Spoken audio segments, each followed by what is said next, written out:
2 years ago, it would have been pretty much impossible to get an automatic GMT watch for under $500, but because of new GMT movements from Seiko and now Miyota, we're starting to see some pretty incredible watches come out in this price range. And today we're going to be taking a look at a GMT watch that is quite possibly the best value GMT that I've ever seen, and surprisingly it's coming from D1 Milano. In order to commemorate their anniversary, they built a watch around the new Miyota 9075 movement, and they are putting it out for $500. So this is a watch with a Japanese automatic high beat True GMT movement inside it for $500. And to make this watch even more celebratory, they've gone with a rainbow color scheme. So go ahead and take a look and then we'll talk about it.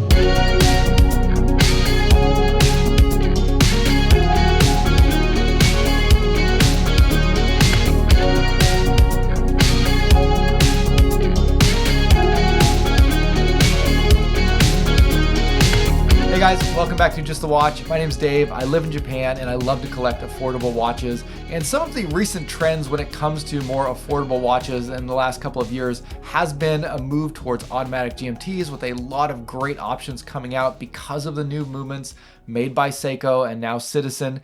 And another one has been integrated bracelet watches, thanks in large part to the Tissot PRX, which really caught a lot of people's interest. And D1 Milano is capitalizing on both of those trends by releasing this integrated bracelet GMT watch. Now, D1 Milano has built their whole brand around this integrated sports watch style, and they've actually been doing it for a number of years now. Even before the recently released PRXs, they were out there putting out these watches, and it's a design that they've really worked on, that they've really refined. It's definitely inspired by the Royal Oak and other Genta designs, but it's not a one-to-one copy of any of them, and I think they've done a really tasteful job and done a good job of kind of building this design and this identity around that style of watch. But when it comes to price for micro brands, they tend to be a little bit on the high side, which is one of the reasons it was so surprising to see this automatic GMT watch coming from them using the new Miyota 9075 movement and releasing it only at $500. This is a limited edition. They're limiting it to 300 pieces.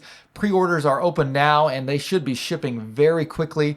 So you might want to jump on this because I think it is a pretty good value. But there are a couple of things to keep in mind, so I want to go over this review and give you guys an in-depth look at it. Now, this watch was provided to me for free by D1 Milano, which is why you saw the paid promotions flag at the beginning of this review. However, other than the watch itself, I did not receive any compensation for this review, nor did D1 Milano have any input into the content of this review. So with that out of the way, let's take a look at this prototype that they sent over of their upcoming GMT watch. Okay, most important things you need to know looking at the dimensions and specifications. This one is coming in at 41 millimeters at the bezel. It wears a little bit larger than that due to the kind of unique case size. But when it comes to determining how this watch would wear on your wrist, the more important dimension on this particular watch is the length of it, normally referred to as the lug-to-lug, but given that this is an integrated bracelet, we're measuring across the widest part before the bracelet starts to curve down around your wrist, and that's fairly long at about 52 millimeters. The actual lug-to-lug is 49 millimeters, but because that first link doesn't articulate, it does make the watch fairly long on your wrist, and because of that, the watch did seem to wear somewhat awkwardly sometimes. Now, my wrist is a little bit on the large side at 7.5 inches, so if you have a smaller wrist, this might be a problem for you.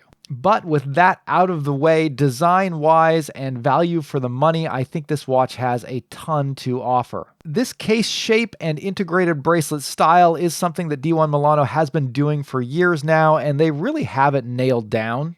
I think the AP Royal Oak is an obvious inspiration to them, but they have done their own thing here. It's not a one-to-one copy of it by any means, which for me is great. I'm never really that comfortable wearing a watch that is a one-to-one copy of a luxury watch, and this design from D1 Milano is one that I would very happily wear. This is also the second watch from D1 Milano that I have checked out, and both of them were excellent quality when it comes to the finishing and the production. And when you consider the fact that this watch has a Miyota 9075 GMT movement inside of it, I think this is a really good deal. But of course, the main reason that I think people are going to be interested in this watch is because of that special edition color scheme. The all blacked out case dial and bezel with the rainbow accents is a really cool look. I think that choice to go with the black case and bezel as the base for this really kind of draws things in a bit. It doesn't wind up being too in your face or out there. and they've implemented that full color spectrum in a really interesting way. Finally, we've kind of touched on this already, but this is a GMT watch, so you're getting the ability to tell the time in 2 different time zones, which is why you have 4 hands on the dial of this watch. You get your hour hand, your minute hand, your second hand, and then that arrow is your GMT hand. You can look at the second time zone by referencing the bezel. The arrow will point to your second time zone in 24-hour time, so you can tell if it's AM or PM really easily. And again, this is using the new Miyota 9075 True GMT movement or Traveler's GMT movement. This is normally considered to be a more premium implementation of a GMT movement. It operates very specifically to aid travelers, people who are often traveling between different time zones, to easily be able to set their watch to whichever time zone they're in. It's a really cool, interesting feature, and we're going to circle back around to that in a minute, but let me focus in a little bit more on the design here. Taking a step back, the watch has a very striking silhouette thanks to that integrated bracelet design. The case has an octagonal shape with some subtle curves to some of those sides, which does soften that silhouette a bit. And thanks to that integrated bracelet design, you have a seamless connection between the bracelet and the case of the watch. And the silhouette is made even more striking by the very sharp taper from the first link all the way down to the clasp. You're going from 27 millimeters at the case all the way down to 17 at the clasp, so about a 10 millimeter drop. And while I think that looks great, it does introduce some balance issues, which we'll talk to a little bit more when we get to the cons section of this review. Sitting on top of the case is the bidirectional GMT bezel, and this introduces kind of a new element on top of D1 Milano's typically bezel-less designs. And it's been very well implemented here. The bezel is pretty slim, and yet it's still easy to get your hands on. And it's great to see that they've implemented a 24-click bidirectional GMT bezel, which is the proper bezel for a GMT watch. This makes it very easy to set the GMT time by adjusting the bezel if you choose, rather than adjusting the movement. Sometimes you can also use this to track a third time zone. However, since there are no 24-hour markings on the dial, it is a little bit difficult to use it that way. But if you're gonna put a GMT bezel on a watch, you might as well put the right style on there rather than just being lazy and throwing a 120-click unidirectional dive time bezel, which I see a lot of micro brands do when they do a GMT watch. So big thumbs up for choosing the right style of bezel. However, the implementation here is a little bit sloppy. It's a little bit on the loose side. It does lock into place, so it's not going to get knocked out of position, but it does kind of feel a little bit loose if you bump it or touch it. And that was the biggest problem that I had with this watch. Other than the bezel action, everything else about this watch is really fantastic when it comes to the quality and just the level of fit and feel that it has. This looks and feels like a very nice, very expensive, very high quality watch, until you kind of nudge that sloppy bezel, and then it sort of takes everything down a notch.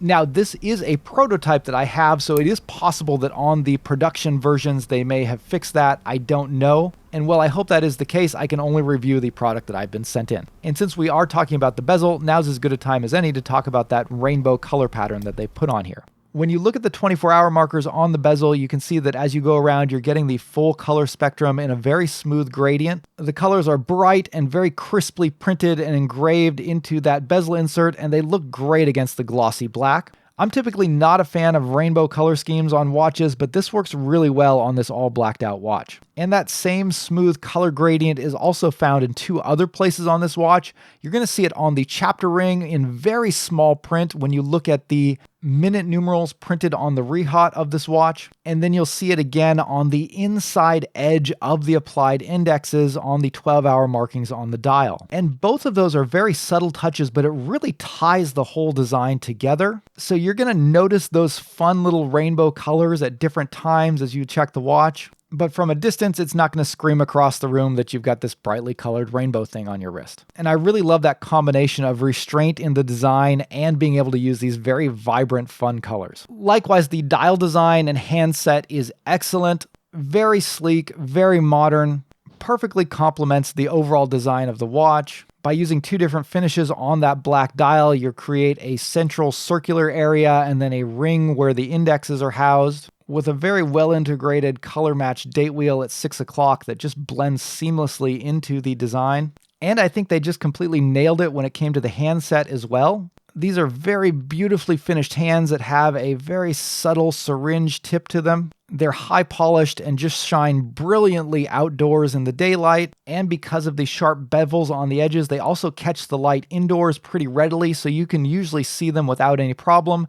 And if you do happen to get into a tricky lighting situation, there is a thin strip of lume going down the center of the handset and on the indexes as well. Now, this is not meant to be an outdoor watch, so high-powered lume is not a requirement for a traveler's watch of this style. So I'm not going to fault them for not having amazing after-dark performance, but the lume paint is very expertly applied. It has a very thin, crisp look to it, and it does look great in the dark, even if it's not going to last particularly long. Now, other than the loose bezel, there was one other thing that kind of bothered me about this watch, and that was the on-the-wrist experience. This watch is very top-heavy. The case of the watch is much heavier than the bracelet. The bracelet is kind of a very elegant bracelet. It's thin and it has that sharp taper to it, so it just doesn't have the same mass that the head of the watch does, which means that the watch is going to be very prone to sliding around your wrist. It doesn't just sit in the center of your wrist like you would like. It kind of gravitates to the edge, and there's a few factors that kind of accentuate that. Again, this is kind of a long watch with it being 52 millimeters from end link to end link, and this watch features an elegant hidden butterfly style clasp,